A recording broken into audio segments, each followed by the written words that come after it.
Hoy Arlene, maraming tatayo laban sa mga sinasabi mong kasinungalingan. Ako lang ang nauna ngayon. Diba, mga kaibigan, kabubuhan yan? Tapos kayong mga uto-uto sa testimony niya, lalo na kayong mga nasa Senado. Senator Risa Hontiveros, ma'am, nagrespeto din ako sa iyo bilang isa sa mga leader ng bansang ito. Pero kung ikaw ay isa din sa mga uto-uto sa babaeng yan, sorry kung sabihin kung isa kang uto-uto at garbage collector ng mga kasinungalingan. Naniniwala kayo sa kasinungaling babaeng yan? Noon pa kahit nanay ko mismo, pinapasok sa kanyang bulsa pagkasinungaling. Kayo pa kaya? Isa-isahin kong sagutin dito sa social media ang kasinungalingan na pinagkakalat mo, Arlene Stone. At kahit saan tayo magkita para magkaharapan tayong sinong nagsasabi ng totoo, handa akong isakripisyo ang pagkakapatid natin para lang sa katotohanan laban sa mga pinagsasabi mo. Humanda ka. Isa kang pastoral? Shame on you. Dagway ni mo mahimo kang pastoral.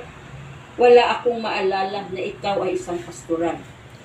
Taon-taon nga sa pagiging worker mo, iba-ibang lalaki ma-issue sa'yo. Tapos gagawin kang pastoral? Mahiya ka, Arlene, oy.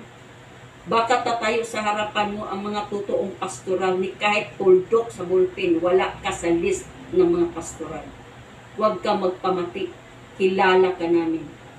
Lahat kung ano ang ministry mo dahil sa mga pinaggagawa mo sa loob ng kingdom.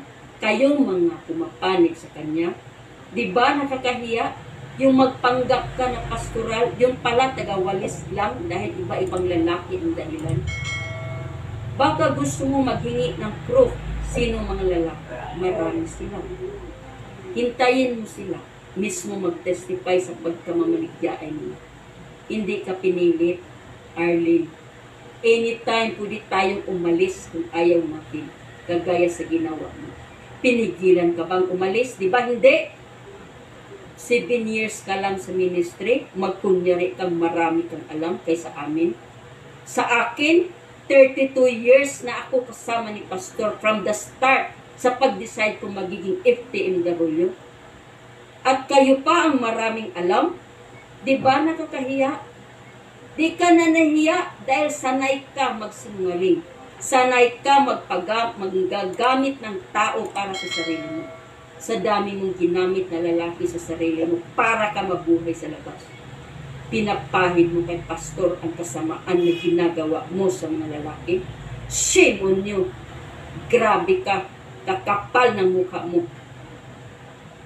Nagagawa mong ipahid kay pastor ang mga ginagawa niyong mga babae.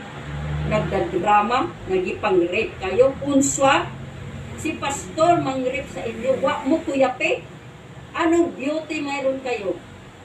Kahit aso sa kusina, di kayo masikmura. Si pastor pa. Baka harapin kayo ng mga pastoral na lumaki sa kamay ni pastor.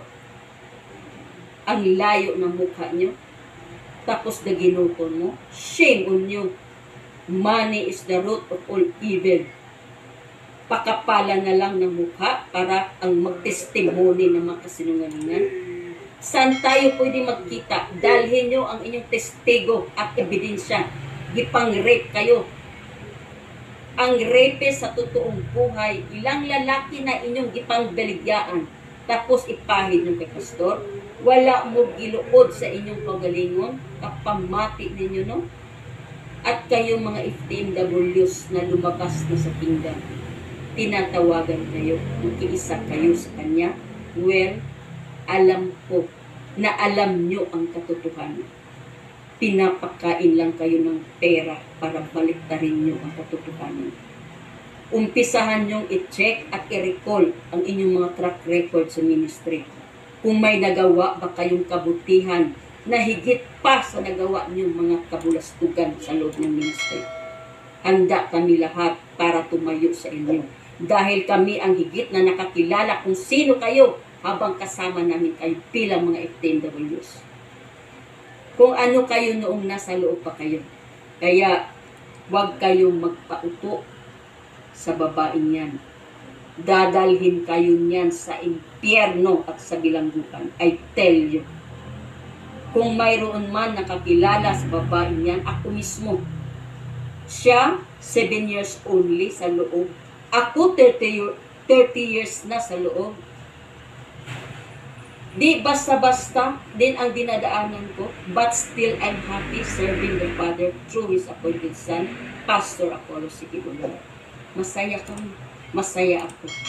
And I am ready to lay down my life to protect the truth and the kingdom. Pastor, ipapaumanhin po ninyo. Nagkaroon ako ng lakas loob na tumayo dahil di ko na masikmura ang mga kasinungalingan na pinagkagawa niya, lalo na sa inyo, Pastor. Tinuturuan mo kami ng pag-ibig, Pastor. Mahalin ang kaaway. Pastor, patawarin mo ako. Dahil umpisahan ko na ang mga bagay na ayaw kong mangyari. Ito yun. Lalabanan ko ang sarili kong kapatid. Lahat ng kasinungalingan na ginagawa niya ngayon sa social media. Hindi pa ako tapos, Arlene Stone. Hanggang dito lang muna itong video ito. At abangan nyo, marami pang ibang episode na gagawin ko para sa inyong mga sinungaling.